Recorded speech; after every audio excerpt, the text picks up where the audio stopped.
선지자의 이름의 뜻은 여호와께서 기억하신다. 학계와 같이 활동했던 선지자죠. 바사, 페르시아죠. 페르시아가 전 세계를 정복했을 때 하나님은 이 스가랴 선지자에게 이스라엘의 먼 미래에 관한 환상을 보여주십니다. 하나님만이 미래에 무슨 일이 일어날지 아시죠? 미래가 하나님의 손에 달렸다면 인류는, 특별히 하나님의 사람들은 하나님의 뜻대로 살아야 합니다. 하나님은 이스라엘 백성에게 여호와께로 돌아와 시온을 회복하라고 말씀하십니다. 훗날 여호와의 날이 이르러 마침내 이방 나라가 무너지고 예루살렘이 영화롭게 될 것이다. 한마디로 말해서 누가 오실 것이다? 메시아께서 오실 것이다. 스가랴서는 예언서죠. 예언서 가운데 특별히 소선지서 12권 가운데 하나입니다.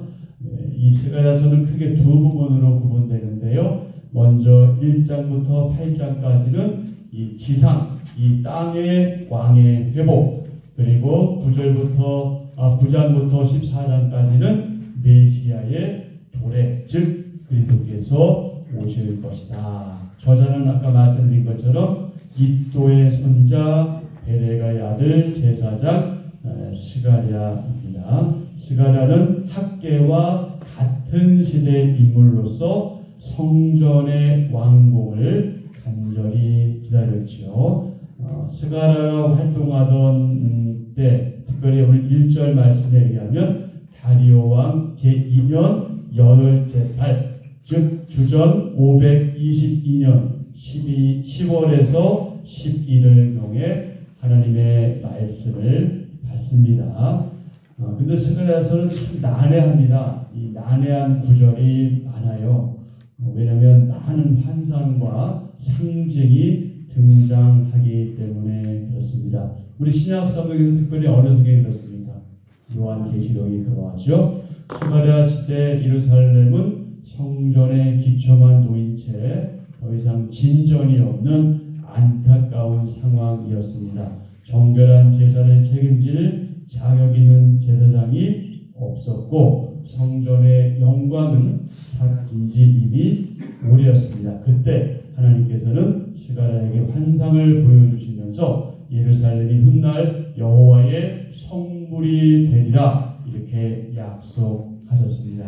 메시아 그리스도께서 예루살렘으로 오시기 때문이죠. 상처 입은 왕이자 이스라엘의 목자인 메시아는 모든 피조물이, 특별히 하나님의 사람들이 기다리는 그런 분이십니다. 자, 스가랴서 1장 1절부터 6절은 악한 길에서 돌아오라고 명령하시는 내용인데요. 그 주제는 하나님께로 돌아오는 진정한 귀환이죠. 자, 말씀 요약입니다. 하나님 말씀이 다리오 왕 제2년에 스가랴에게 임합니다. 하나님은 귀한 공동체에게 그분께로 돌아오라고 하시며 그분의 진노를 불러일으킨 조상들을 본받지 말라고 하십니다. 악한 길과 악한 행위에서 돌이키라고 하신 하나님 말씀에 순종하지 않은 조상들에게는 하나님의 진노가 임했습니다. 자, 오늘 7절부터 21절은요. 화석나무 사이에 선 어떤 존재죠? 오늘 주제는 위로의 말씀과 회복의 비전. 자, 오늘의 말씀 요약 함께 있습니다. 붉은 말을 탄 사람이 화석류 나무 사이에 섰습니다.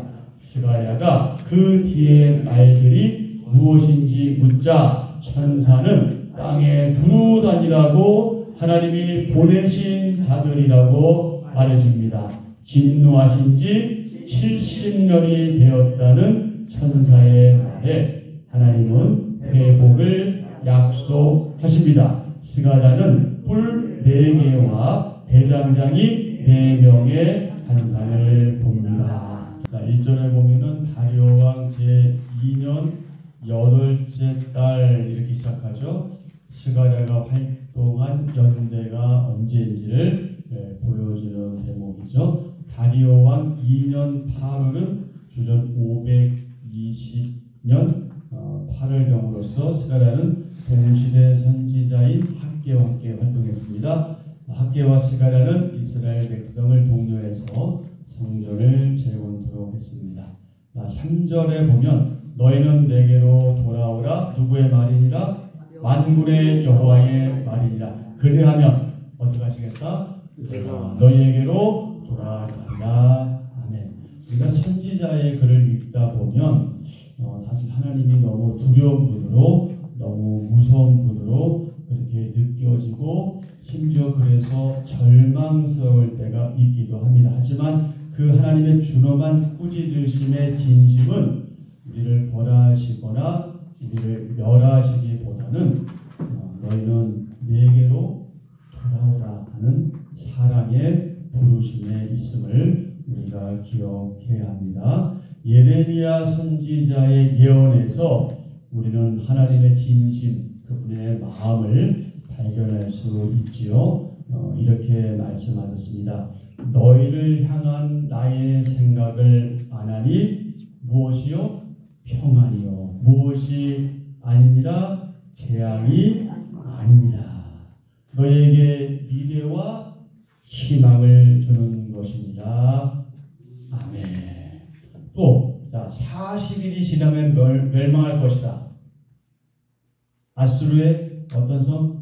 니느웨 성이죠. 요나서에 보면 40일이 지나면 멸망할 것이라는 심판 메시지에는 니느웨를 구원하시기 위한 하나님의 마음이 담겨 있음을 우리는 이미 알고 있습니다. 그런데 우리가 하나님을 왜 두려워하느냐? 여기서 두려워한다는 것은 사실 경외랑은 좀 다른 공포감 같은 거, 이제 그런 거를 의미한다고 볼 수 있거든요. 왜냐하면 기본적으로 우리 가운데 죄가 있기 때문에, 우리에게 뭔가 죄가 있고 잘못하는 게 있기 때문에 우리는 그분을 오해하고 있습니다. 우리가 어떻게 해야 됩니까? 무조건 하나님께 돌아가야 합니다. 무조건, 다른 이유 없어요. 그냥 무조건 돌아가야 돼요. 마치 누구처럼? 예수님의 뒤에 나온 탕자처럼. 희망이 거기밖에 없는 거예요. 도저히 내 현실에서는 희망이 없어요. 그러면 자꾸 딴 생각할 게 아니라 어떻게 해야 된다? 아버지에게로 돌아가야 한다. 그러면서 우리는 어떤 사람이 되지 말아야 된다? 장자 같은, 첫째 아들 같은 사람은 되지 말아야 한다. 하나님은 우리를 언제나 돌아오게 하시려고 때때로 우리를 시험하시고 때때로 우리를 고통 가운데, 고난 가운데 두시기 때문에 그때 우리가 이런 좌절하고 포기하고 낭망하고 낙심할 게 아니라 어떻게 된다? 무조건 하나님께로 돌아가야 한다. 자, 1장 7절부터 17절의 소주제는 무엇입니까? 화석류 나무는요, 향기로운 잎과 꽃을 피우는 상록 관목인데요. 이 초막절에 이 초막을 짓는 데 사용된 나무 가운데 하나로 그렇게 나타나 있습니다. 자, 첫 번째 환상은 무엇에 관한 것이다? 이스라엘의 회복에 관한 것이다. 화석류 나무 사이의 선자, 즉 천사의 뒤에 있는 말들은 하나님이 땅을 두루 살펴보라고 보내신 자들입니다. 그들이 보고하죠. 온 땅이 평안하고 조용하더이다. 천사가 언제까지 예루살렘과 유다 성읍들을 불쌍히 여기지 않으시렵니까? 라고 하나님께 묻지요. 다리오가 통치권을 장악하고 바사 제국의 혼란이 일어나던 때 이스라엘은 그것을 무엇이라?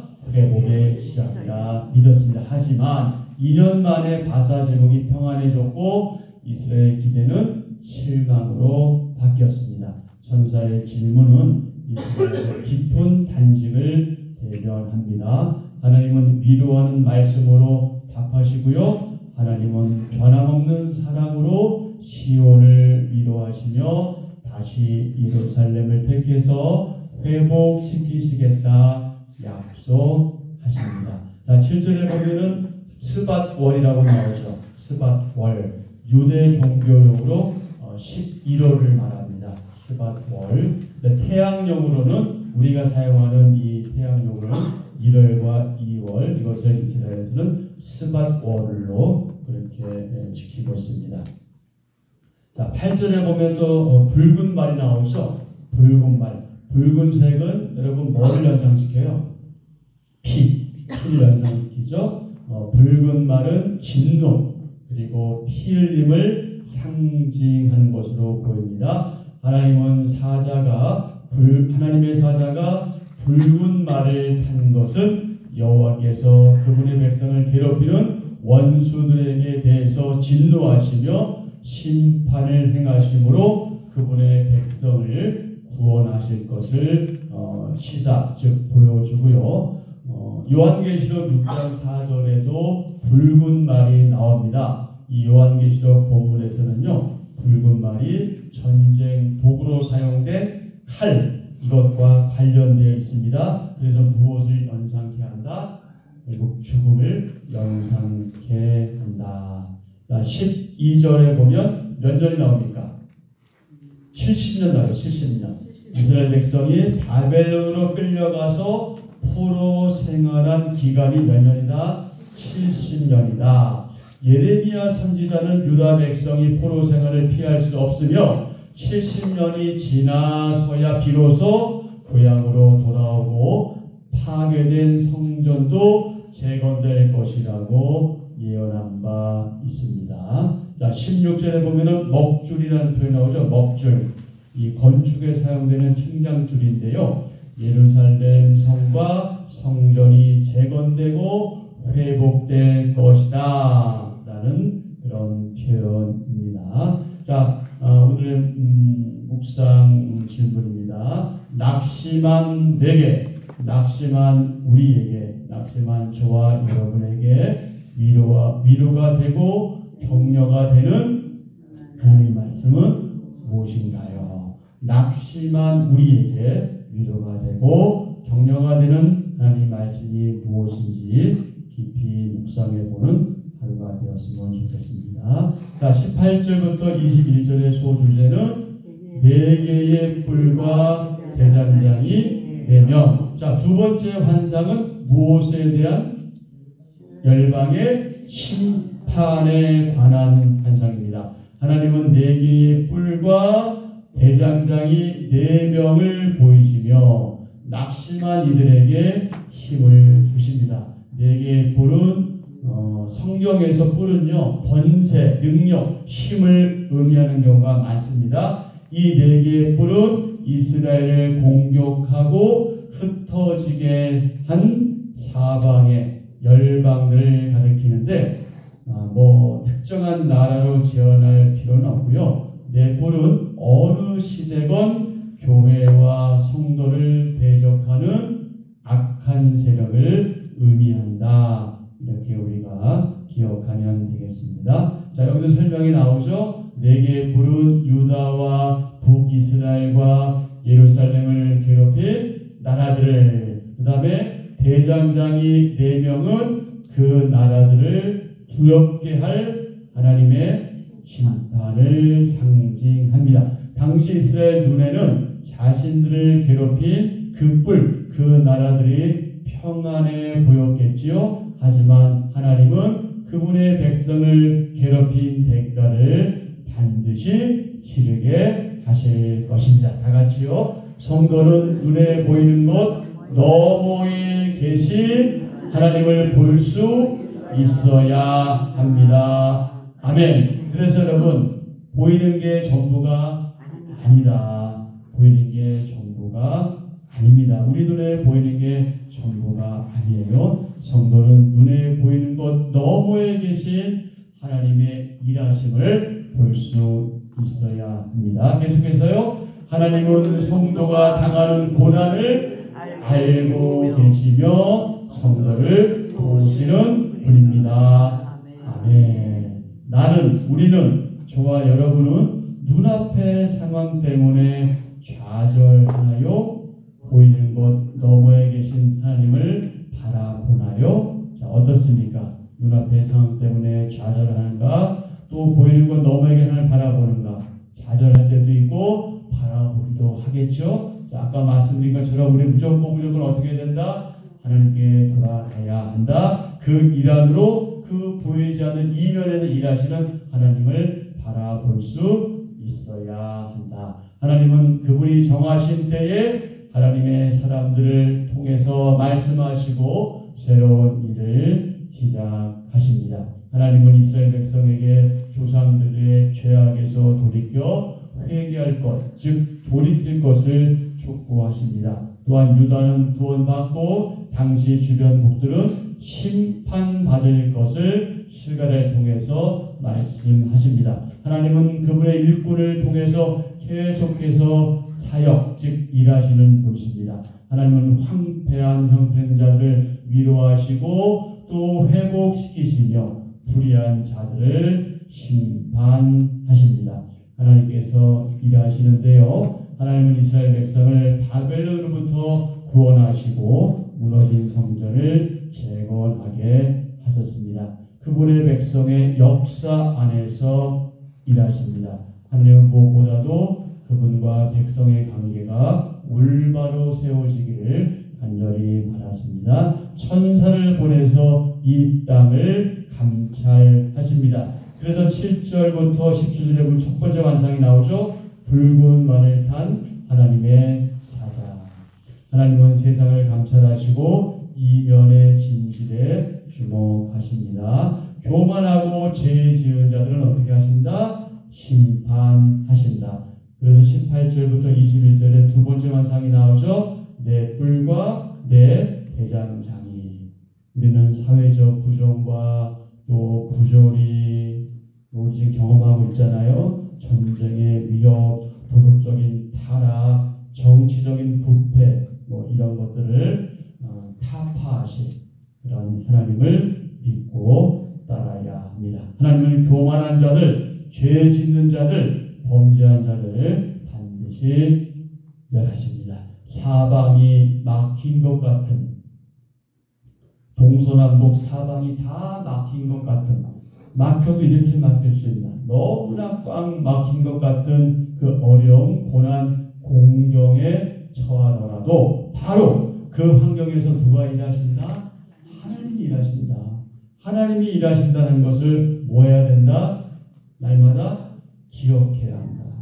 여러분, 기억해야 뭐가 나옵니까? 기억해야 감사가 나와요. 여러분, 기억해야, 생각해야 감사가 나오는 거예요. 생각하지 않으면 감사하다고 말하지만 진정한 감사가 아닐 수 있어요.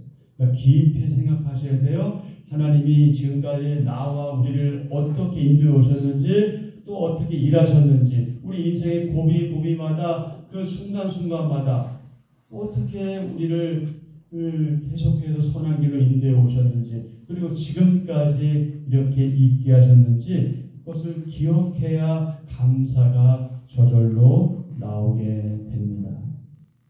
어떤 환경에서도 하나님께서는 일해 오셨고 앞으로도 일하실 것이라는 것을 우리는 기억하고 생각하고 감사해야 합니다. 그래서 세상을 감찰하시고 범죄한 자를 심판하시는 하나님을 섬기고 예배하고 경배해야 하는데 어떻게 해야 되나? 신실하게 해야 된다. 충성스럽게 해야 한다. 내 감정, 내 환경, 내 상황, 내 형편에 따라하는 게 아니라 우리가 어떤 환경, 어떤 처지에 있든지 우리는 믿음직스럽게, 신실하게, 충성스럽게 하나님을 섬기고 예배하고 경배해야 한다. 이런 삶을 사는 저와 여러분 되기를 축복합니다. 아멘. 자, 한 절 묵상입니다. 풍요로우신 하나님은 위로가 넘치시는 분입니다. 하나님은 죄와 심판으로 모든 것을 잃어버린 자기 백성을 돌아보시고 다시 풍족하게 하실 것입니다. 70년 동안 황폐해진 땅을 다시 택하시고 다시 위로하실 것입니다. 이는 이스라엘 백성의 노력이 아니라 만군의 하나님이 베푸시는 긍휼에 기인합니다. 하나님 은혜와 긍휼 없이는 회복이 불가능합니다. 하나님이 우리 삶에 개입하실 때 우리는 위로와 풍요를 누립니다. 긍휼의 하나님이 넘어지고 쓰러진 우리를 회복시키십니다. 아멘. 오늘의 기도 함께합니다. 하나님, 저를 불쌍히 여기시고 선한 말씀으로 위로해 주시니 감사합니다. 비록 잠시 고난을 허락하시지만 변함없는 사랑으로 마침내 저를 회복시키는 하나님을 찬양합니다. 눈앞에 펼쳐진 상황이 아니라 그 뒤에서 일하고 계시는 하나님을 믿음의 눈으로 바라보게 하소서. 예수님의 이름으로 기도합니다. 아멘. 아멘. 네, 오늘 주신 말씀 생각하시면서 기도하시고요. 우리 교회 환우들 많이 있는데 환우를 위해서 기도 부탁드립니다. 원춘자 원사님, 진성자 목사님, 김혁 성도님 모친구를 위해서 기도해 주시고요. 송차희 원사님과 송차희 원사님의 어머니를 위해서, 그리고 오늘 우리 학생부의 고민준 학생 정맥류라고 했는데 우리가 좀 구체적으로 기도해야 되니까 더 구체적으로 말씀 못 드리지만 좀 비뇨기과 계통에 좀 문제가 와서 오늘 입원하고 수술합니다. 그래서 목요일날 퇴원하게 되는데 하나님께서 특별히 민준이 함께 하셔서 정말 수술 잘 되고 우리 민준이의 남은 인생 동안 이것 때문에 어려움 당하지 않도록 특별히 은혜를 베푸시기 위해서 기도하시고 민준이 가정